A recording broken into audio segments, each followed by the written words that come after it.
écoutez Sans détour, le podcast de Génilem, avec le soutien de notre parrain Bernet et Associés. Ici, vous trouverez des témoignages authentiques d'entrepreneurs suisses romands, des hommes et des femmes qui, à un moment clé de leur parcours et parfois à répétition, ont choisi de faire les choses autrement. Ils et elles partagent, sans détour, leur expérience entrepreneuriale, leur vision du business et de la vie.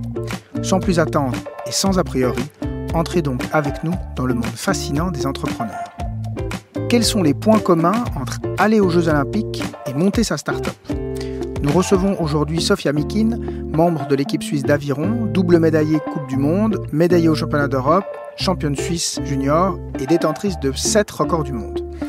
Nous allons envisager les similitudes entre cette sportive d'élite qui se construit une carrière et un palmarès impressionnant et des entrepreneurs qui démarrent leur entreprise. Sofia va nous raconter comment elle se fixe un but ultime à atteindre à 3 à 4 ans. On parle quand même de but ambitieux puisque c'est décrocher un titre aux Jeux Olympiques. Et comment Sofia va mettre en place quelque part des sous-objectifs à très court terme et surtout comment elle va devoir faire preuve de discipline, quels sont les sacrifices qu'elle va devoir faire et qu'est-ce que ça représente pour elle au quotidien.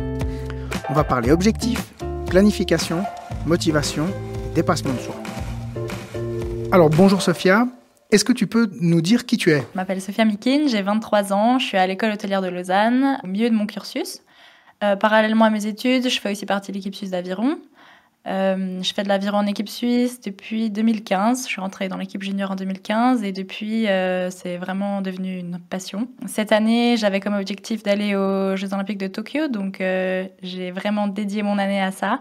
J'ai mis en pause mes études parce que je devais faire un stage 100% qui était juste pas compatible avec mon sport. Mais je vais le reprendre en septembre. Je vais faire un stage et voir si je me lance pour une prochaine Olympiade dans mon sport. Et puis on a décidé de t'inviter aujourd'hui dans cet épisode pour parler de quoi, comment une sportive d'élite, c'est aussi une entrepreneur.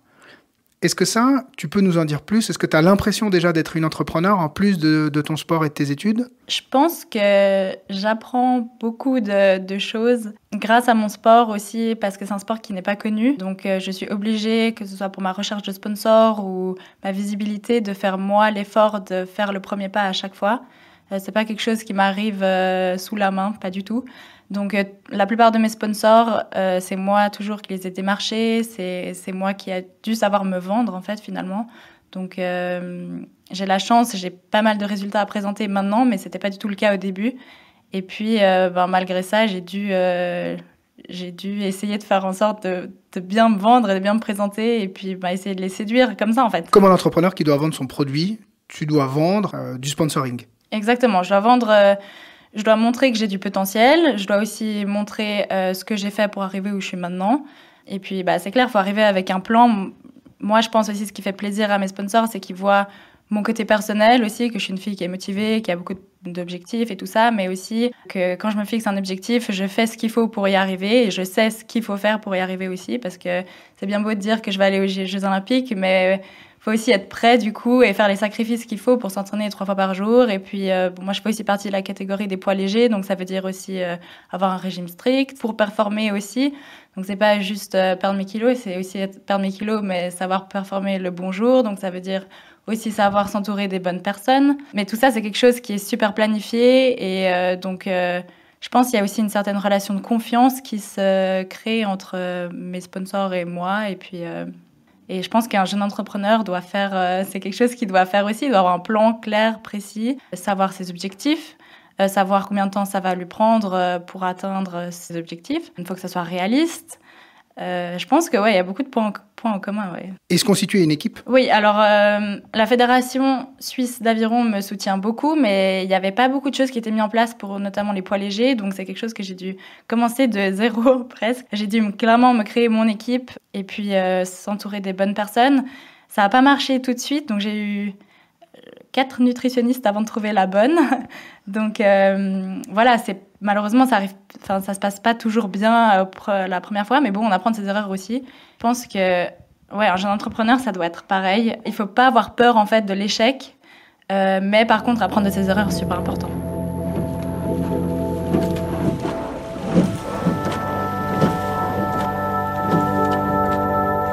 Moi j'aimerais t'entendre aussi par rapport donc il y a tes objectifs sportifs.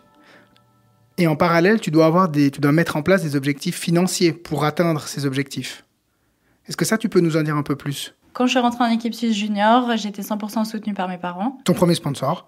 Voilà, exactement. Mon premier sponsor, j'ai la chance d'avoir des parents qui m'ont toujours soutenue dans ce que je faisais, aussi parce qu'ils voyaient que c'était vraiment une passion et que je me donnais les moyens pour y arriver. Donc, ils m'ont bien soutenue au début. Ensuite, on est 4 enfants. Donc, assez vite, j'ai compris que si je voulais continuer à vivre ma passion, il fallait que je me débrouille un peu toute seule. J'ai fait ce qu'il fallait. J'ai fait un dossier de sponsoring. Enfin, voilà, j'avais 16 ans.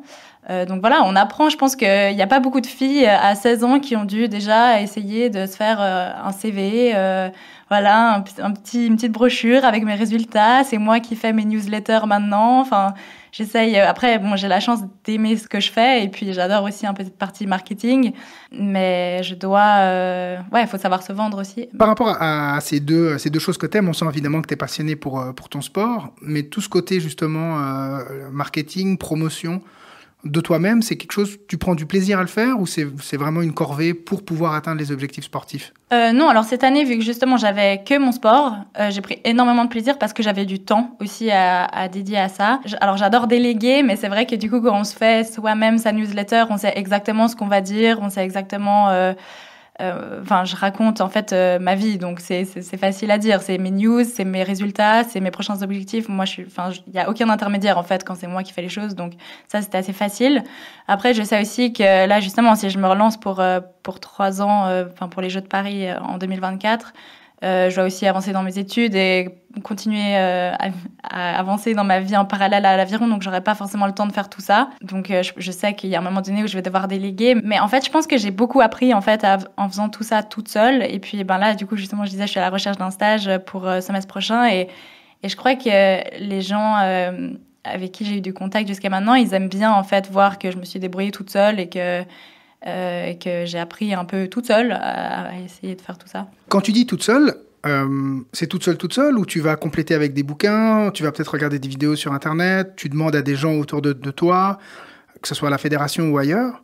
Bon, j'ai déjà fait une partie de mon cursus à l'école hôtelière de Lausanne, qui est quand même une très bonne école dans ce domaine. Ensuite, j'ai toujours été fan de marketing et c'est vraiment une voie que j'aimerais prendre plus tard. Donc, c'est toujours quelque chose que j'ai eu du plaisir à faire aussi.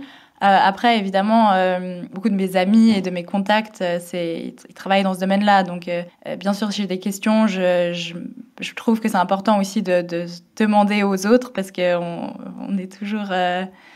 si on est bien entouré, souvent les avis extérieurs sont très importants aussi, je trouve. Donc, je pense que ma newsletter, c'est un peu... je l'ai faite, moi, mais je veux dire, c'est un peu un aboutissement de travail, de choses que j'ai appris, que j'ai regardé évidemment sur Internet, mes parents, mes amis, un peu de tout, ouais.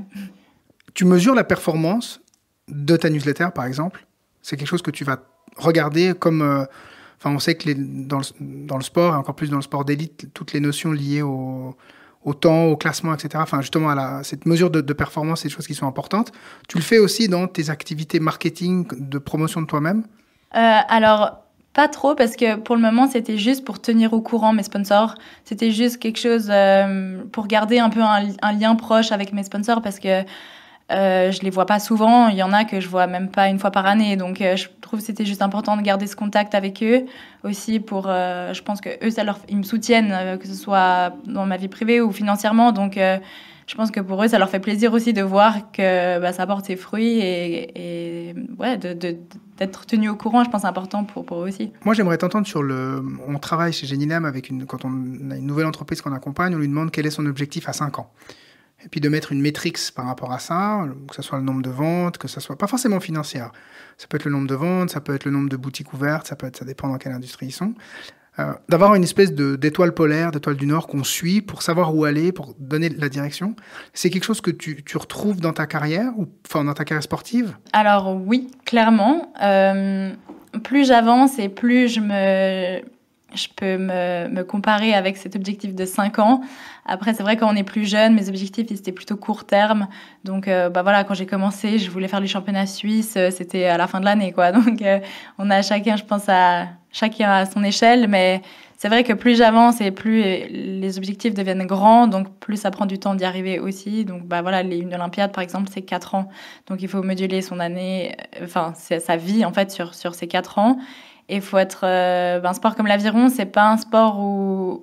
Je peux vivre de ça les années où j'en fais, mais c'est pas non plus le tennis et je suis pas Federer, donc je peux pas mettre de l'argent de côté pour ma retraite non plus. Donc il faut que j'avance dans ma vie personnelle aussi. Et ça, c'est quelque chose que je dois absolument moduler sur les 4 ans et réfléchir et être smart à comment je le fais, parce que là, par exemple, c'est l'année post-olympique, l'année prochaine. Donc je sais que si je veux avancer dans mes études, c'est maintenant.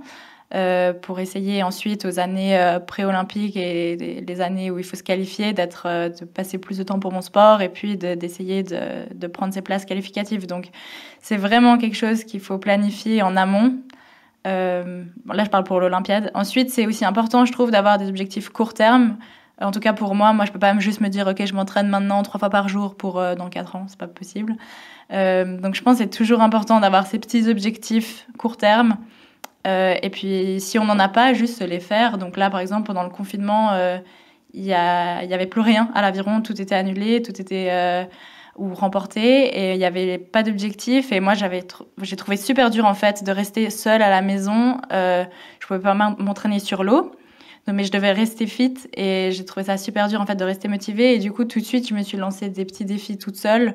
Des petits objectifs seuls, et du coup là j'ai été voir la liste en fait des records du monde sur le rameur, et en fait j'ai commencé à faire ça. Alors oui, ok, j'avais la chance d'avoir le physique qui fait que je pouvais faire des records du monde, mais dans le sens que c'est super important de se faire ses propres objectifs, et c'est ça qui m'a fait continuer à rester motivée et à m'entraîner. Sinon, franchement, je sais pas comment j'aurais passé cette période de confinement.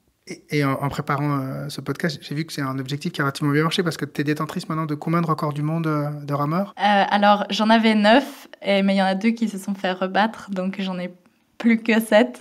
Mais c'est cool parce qu'ils sont tous super variés. Donc j'ai commencé avec les plus fun.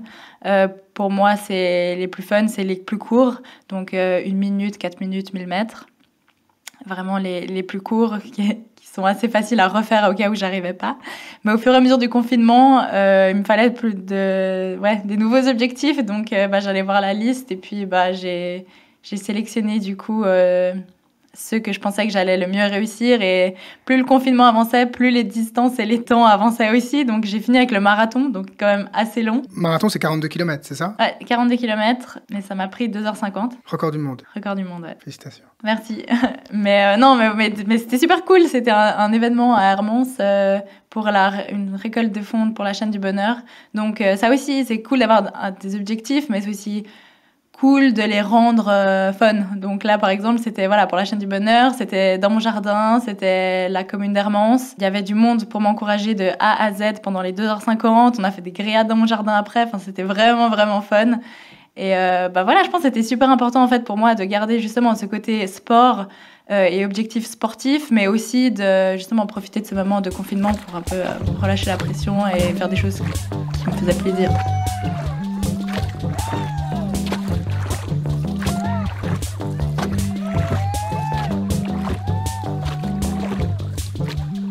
En préparant l'émission, tu me racontais cette anecdote où il y a une plus jeune de ton club qui est venue te demander comment on fait pour en arriver là. Tu peux nous raconter cet épisode ? Oui, donc c'est une jeune rameuse qui est venue vers moi et qui m'a dit qu'elle voulait rentrer en équipe junior. Donc moi j'étais super emballée par l'idée parce que je pensais qu'elle avait beaucoup de potentiel. Mais du coup, je lui ai expliqué qu'il fallait, selon moi, s'entraîner minimum 10 fois par semaine, vu le niveau qu'elle avait et qu'elle devait atteindre du coup pour rentrer en équipe suisse. Et donc, je me suis vraiment donné de la peine. Je me suis posée avec elle, j'ai regardé son emploi. Elle est au collège, donc je me suis posée avec elle, j'ai regardé son emploi du temps du collège et on a essayé de mettre en place un programme d'entraînement. Donc, en l'occurrence, elle avait 2 heures de libre le mercredi matin. Donc, ça voulait dire venir s'entraîner à ce moment-là aussi, en plus du soir. Ça voulait dire s'entraîner 2 ou 3 fois les week-ends. Ça voulait dire pas partir en vacances. Ça voulait dire partir en camp d'entraînement. Donc, Mais ça, quand tu décris tout ça, les gens disent oui, moi je suis motivée. Ouais, alors à fond, elle était 100% motivée. Et puis au final, ça a tenu 2 mois. Et puis après, elle a arrêté parce qu'en fait, elle s'est rendue compte qu'elle n'était pas prête en fait, à faire les sacrifices qu'il fallait pour rentrer en équipe suisse. Donc, Mais pourtant, toi, tu as dû passer par là. Ouais, alors moi, je suis passée par là. Mais je pense la grosse différence, quand j'ai commencé l'aviron, mon objectif, c'était jamais d'aller aux mondiaux ou de faire les Jeux. Ça s'est vraiment tout passé. Ça arrivait en fait très fluidement, année par année. Et puis en 2014, du coup, j'ai gagné les championnats suisses. Donc, grosse remise en question, est-ce que je continue l'aviron ou pas? Parce que là, tu t'entraînais combien de fois par semaine? Là, on s'entraînait 5 fois avec ma coéquipière. C'était en double, donc on s'entraînait 5 fois, mais à la fin, on s'entraînait plus parce que justement, en fait, on a commencé à réaliser que de gagner les championnats suisses, c'était possible. Donc en fait, une fois qu'on a compris que c'était possible, on s'est vraiment donné les moyens. Donc au final, on s'entraînait, je pense, 6 ou... Non, ouais, même plus, 7, 10 fois, je pense, les derniers mois. Donc non, on s'est vraiment donné les moyens. L'objectif, c'était déjà de faire une finale, genre, c'était déjà... bien, mais j'avais aussi la chance à ce moment-là d'avoir un coach qui était très bon pour pour nous rappeler pourquoi est-ce qu'on s'entraînait et puis de aussi nous faire comprendre que c'était des sacrifices et qu'il fallait être prêt à faire les sacrifices, mais aussi en aviron, d'ailleurs partout en fait dans tous les sports j'ai l'impression, si on est prêt à faire des sacrifices et qu'on les fait, souvent ça apporte ses fruits aussi. Donc ça c'est aussi cool, c'est qu'on savait que si on faisait le travail, ça allait probablement apporter ses fruits. Donc ça nous motivait beaucoup. Et puis, donc ensuite, au fur et à mesure de l'année, on a fait des régates nationales, on a commencé à voir qu'on faisait des bons résultats, donc ça nous a motivés, évidemment. Et puis ensuite, au fur et à mesure de la saison, et plus les championnats suisses approchaient, le plus on s'est entraîné. Et puis, donc là, bon, c'était plus l'hiver, j'avoue, là, je dois avouer, c'était plus l'hiver, il faisait quand même beau, on était sur le lac, c'était cool de s'entraîner, hein.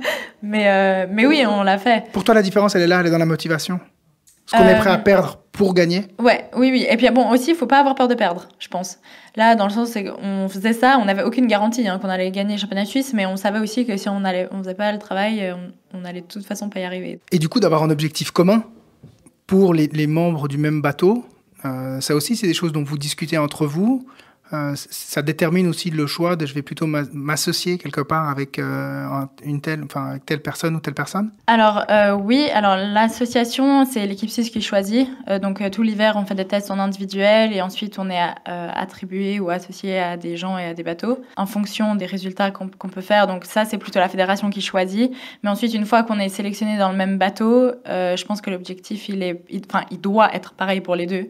Et les deux doivent être prête à sacrifier la même chose. Surtout, plus l'objectif est grand, plus c'est important. C'est-à-dire que là, par exemple, je parlais de faire le choix de continuer une Olympiade ou pas, sachant que dans ma catégorie qui est le femme poids légère, aux Jeux Olympiques, il n'y a que le double. Il faut que ça marche sur 3 ans, donc, et il faut que je sois sûre qu'elle fasse les mêmes sacrifices que moi, qu'elle ait les mêmes objectifs que moi, qu'elle soit prête à faire la même chose que moi. Ça devient vraiment quelque chose, un objectif commun, clairement. Ça se trouve? Ça doit se trouver, hein. Non, mais ensuite, à l'équipe suisse, déjà, il y a pas mal de filles, en général, celles qui sont, en tout cas, autour de moi, là, tous les jours, c'est des filles quand même qui en veulent, hein. Donc, en général, on a toutes à peu près les mêmes objectifs, donc ça, c'est déjà réglé, mais...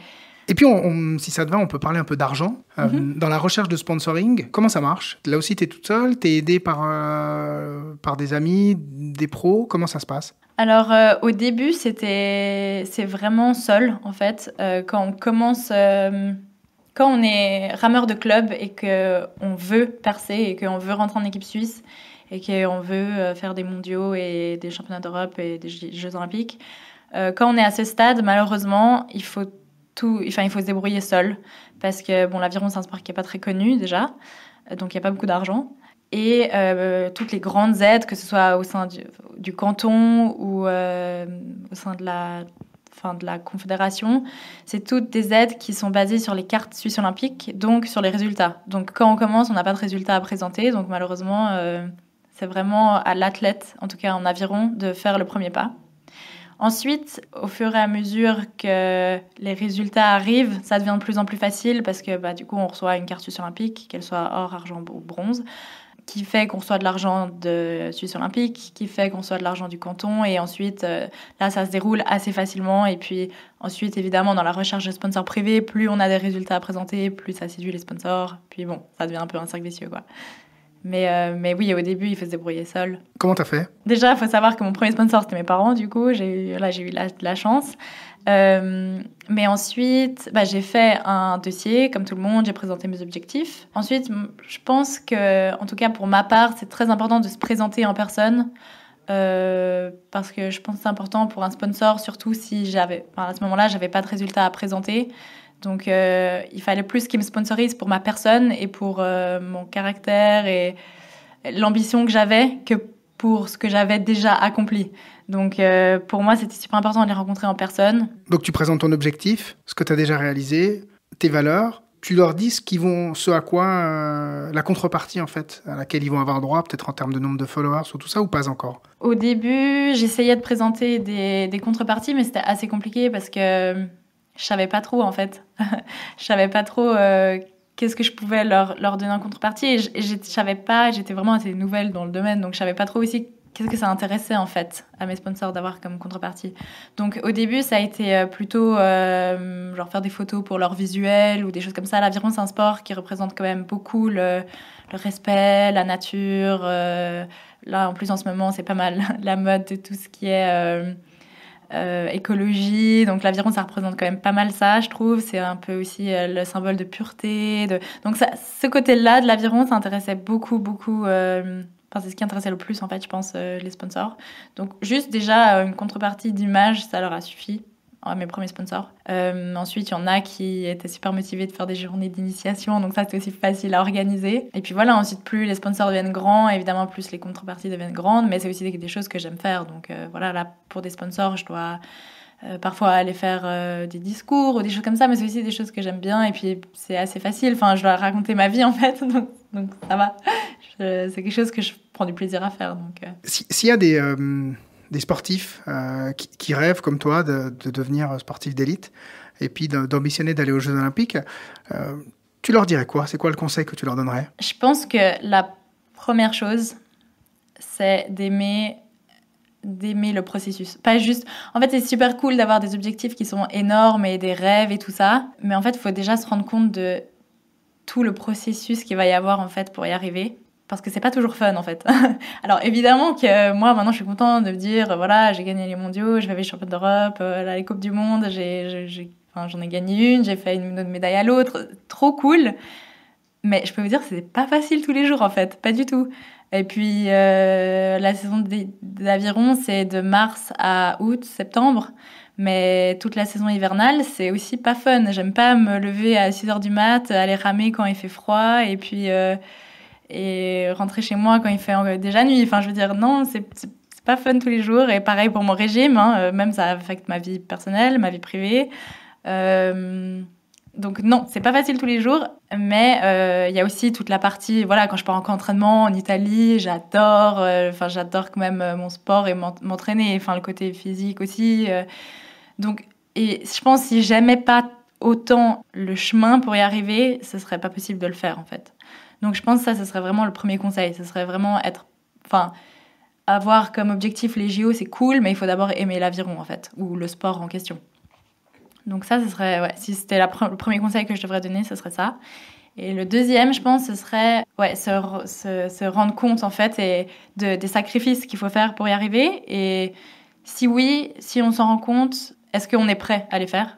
Ça, c'est aussi quelque chose, il faut juste se poser 2 minutes et réfléchir à ça. Je pense que c'est super important, avant de juste se lancer pour des choses qui sont aussi grandes. Ouais. Merci beaucoup. Merci à vous.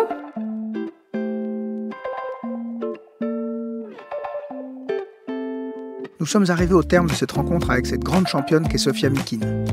On comprend en l'écoutant l'importance de déterminer son but ultime, son Graal à poursuivre à moyen long terme, et on comprend surtout que c'est la passion pour le voyage journalier qui compte autant que la réussite de cet objectif à atteindre à moyen long terme. Ce que moi, personnellement, je trouve extraordinaire chez Sofia, et ce que je retrouve chez beaucoup d'entrepreneurs que j'ai la chance d'accompagner, c'est cette capacité à la fois regarder loin devant, en direction de ce cap à moyen long terme, tout en étant capable d'accomplir des efforts ici et maintenant, chaque jour, qui vont vous mener, in fine, vers l'accomplissement de cet objectif final. Et donc, comme pour une ou un entrepreneur qui se lance dans un projet, il faut savoir que ça va être dur. On va devoir puiser au fond de soi et avoir la capacité de répéter chaque jour des efforts, toujours dans le but d'atteindre bientôt un objectif lointain. Et c'est assez intéressant parce que c'est quelque chose que nous faisons presque systématiquement avec les entrepreneurs qui démarrent le programme d'accélération de Génilem, c'est-à-dire se fixer un objectif à 3 ou 5 ans, d'une part, et d'autre part, fixer le prochain petit pas qu'il va falloir réaliser aujourd'hui ou le mois prochain. Voilà. Comme si on zoomait quelque part entre un très long terme et un très court terme. Et ce que je trouve également intéressant chez Sophia, c'est quand elle nous raconte, quand elle parle de l'aviron, on sent la passion qu'il va falloir, et cette passion qui compte plus quelque part que la réussite en elle-même. Et si vous souhaitez aller plus loin, je vous invite à lire le livre de Jim Collins et Jerry Porras, Build to Last, où vous découvrirez cette notion de BAG, Big, Hairy and Audacious Goal.